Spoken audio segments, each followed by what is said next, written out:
오늘의 말씀은 사무엘상 1장 말씀입니다. 말씀의 제목은 하나님의 마음을 깨닫는 기도입니다. 말씀의 내용은 사사시대 말기에 이스라엘의 레위지파에 속한 엘가나라는 믿음의 가정에 사무엘이라는 선지자가 태어나는 이야기입니다. 엘가나의 부인 한나가 아이가 없는 자신의 아픔과 절망을 가슴에 안고 하나님 앞에 애통하게 눈물로 기도하는 가운데 하나님께서도 진리의 말씀을 선포할 한 사람이 없어 마음 아파하신다는 것을 깨닫게 됩니다. 하나님의 마음을 알게 된 한나는 자신에게 아들을 주시면 하나님께 바치겠다고 서원하고, 하나님께서 한나의 기도를 들으시고 사무엘이라는 아들을 허락하시며, 한나는 약속대로 믿음으로 그 아들을 하나님 앞에 내어드리는 아름다운 기도의 사람에 대한 이야기입니다. 하나님께서는 한나의 아들 사무엘을 선지자로 세우시고 하나님의 역사 가운데 새로운 시대를 열어가십니다. 1절 말씀입니다. 에브라임 산지 라마다인 소빔에 에브라임 사람 엘가나라 하는 사람이 있었으니 그는 여로함의 아들이요 엘리후의 손자요 도우의 정손이요 수프의 현손이더라. 엘가나 가족의 족보를 이야기하고 있습니다. 에브라임 산지는 가나안 정복이 시작된 때 제일 먼저 이스라엘에 의해 점령당한 지역이며 가나안 땅의 최초의 여호와의 성막 실로가 있던 곳이며 사무엘이 태어난 사무엘의 고향입니다. 엘가나의 집안이 레위지파의 사람이고 제사장의 집안이며 하나님을 경배하는 믿음의 혈통임을 나타냅니다. 2절 말씀입니다. 그의 두 아내가 있었으니 한 사람의 이름은 한나요 한 사람의 이름은 브릿나라. 브릿나에게는 자식이 있고 한나에게는 자식이 없었더라. 당시 경건한 엘기나가 두 명의 부혼을 두었다는 것은 영적 도덕적 타락한 사사시대임을 보여주며 한나의 이름이 첫 번째로 나오는 것으로 보아 한나가 첫 번째 부인이며 한나에게 자식이 없으므로 브릿나를 두 번째 부인으로 드린 것으로 보입니다. 한나의 이름은 뜻은 은혜스러움, 사랑스러움입니다. 3절에서 4절 말씀은 타락한 시대임에도 불구하고 엘가나의 가정은 하나님에 대한 신앙과 봉사를 게을리 하지 않았음을 알 수 있습니다. 온 가족이 다 함께 여호와 전에 나갔다는 것으로 보아 6절인 것으로 보이며 제사를 완료한 후 그 제물을 가족들에게 나누어 주었다는 것은 엘가나가 드린 제사는 제사장 외의 나머지 부분을 자신과 가족들이 성막들이나 별채에서 나눠 먹을 수 있는 화목제를 가리키는 것으로 봅니다. 5절 말씀입니다. 한나에게 갑줄로 주니 이는 그를 사랑함이라. 그러나 여호와께서 그에게 임신하지 못하게 하시니. 엘가나는 한나에게 제물을 갑줄로 주므로 한나를 진정으로 사랑하고 있음을 나타내며, 한나가 임신하지 못하는 것은 하나님의 뜻과 계획 가운데 있다고 말하고 있습니다. 6절 말씀입니다. 여호와께서 그에게 임신하지 못하게 하심으로 그의 적수인 브릿나가 그를 심히 격분하게 하여 괴롭게 하더라.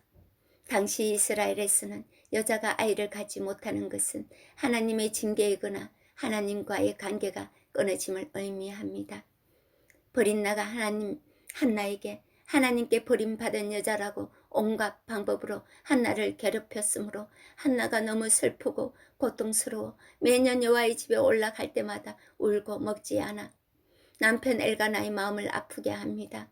엘가나는 그런 한나의 마음을 알고 위로하지만 한나의 마음속 깊은 슬픔은 사라지지 않습니다. 한나가 가족들이 먹고 마시는 자리에 함께한 후 일어나 여호와의 전에 올라갑니다. 그곳에는 제사장 엘리가 의자에 앉아 있었습니다. 10절 말씀입니다. 한나가 마음이 괴로워서 여호와께 기도하고 통곡하며, 한나는 마음속 깊은 상처와 아픔을 숨김없이 하나님 앞에 넣어놓고 애통한 심적으로 흐느끼며 울며 눈물의 기도를 하나님께 드립니다. 11절 말씀입니다. 서원하여 이르되 만군의 여호와여, 만일 주의 여종을 고통을 돌보시고 나를 기억하사 주의 여종을 잊지 아니하시고 주의 여종에게 아들을 주시면 내가 그의 평생에 그를 여호와께 드리고 삭도를 그의 머리에 대지 아니하겠나이다. 한나가 하나님과 마음이 통한 기도를 합니다. 한나는 자신의 아픔을 끌어안고 기도하다가 하나님의 마음을 알게 됩니다. 하나님께서도 진리의 말씀을 선포할 한 사람이 없어 슬퍼하신다는 것을 깨닫게 되고 자신에게 아들을 허락하시며 하나님께 내어놓겠다고 소원합니다. 우리도 자신의 문제로 기도하다가 하나님의 깊은 뜻을 깨닫게 되듯이 한나도 똑같은 경험을 한 것입니다. 만약 한나에게 자식이 없는 고통이 없었다면 하나님의 마음을 깨달을 수 없었을 것입니다. 우리의 삶에도 누구나 한 가지 아픔을 가지고 살아갑니다. 고난 속에서 더욱더 하나님을 뜨겁게 만날 수 있습니다.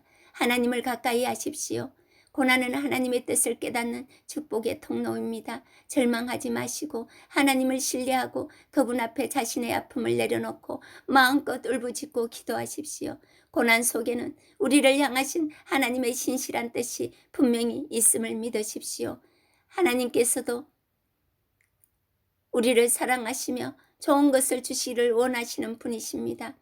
한나와 같이 절망 속에서도 믿음으로 기도하며 하나님의 뜻을 깨달아 하나님의 꿈을 이루어드리는 아름다운 기도의 사람들이 되시기를 바랍니다. 12절 말씀입니다. 그가 여호와 앞에 오래 기도하는 동안에 엘리가 그의 입을 주목한 적.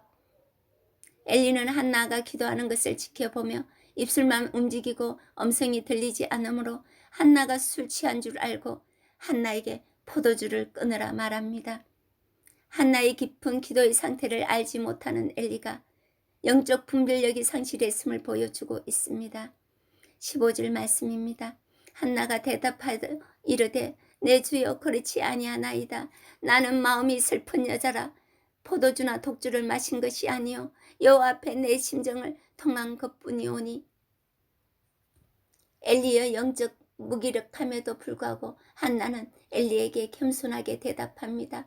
내가 포도주나 독주를 마신 것이 아니라 나의 마음을 솔직하게 하나님께 모두 내어놓았다고 말하며 자신은 다른 사람을 괴롭게 하는 무익한 여자가 아니라고 말합니다. 그러자 엘리가 자신의 잘못을 깨닫고 한나를 위해 축복합니다. 하나님 앞에서 눈물을 기도를 한 후 하나님의 뜻을 깨닫게 되고 한나는 마음속 깊은 슬픔을 사라졌습니다. 하나님께서 한나의 애통의 기도를 들으시고 한나를 임신하게 하시며 때가 되어 아들을 낳게 하셨습니다. 아들을 사무엘이라 이름합니다. 그 이름은 뜻은 내가 여호와께 그를 구하였다는 뜻입니다. 21절에서 27절 말씀입니다. 엘가나와 그의 온 집이 여호와께 맨유제와 서원제를 드리러 올라갈 때에 한나는 올라가지 않고 사무엘이 젖된 후에 올라가 여호와의 전에 사무엘이 영원히 있게 하겠다고 말합니다. 이스라엘 민족이 한 해를 마무리하면서 지킨 희생제사의 일종으로 가족 전부가 참여하는 제사입니다.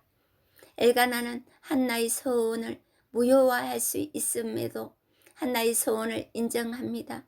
엘가나는 참으로 하나님을 경외하는 사람이며 아내를 사랑하고 존중하는 믿음의 사람인 것을 알 수 있습니다. 이스라엘 어머니들은 자식이 3살 때쯤 졌을 때는 시기입니다.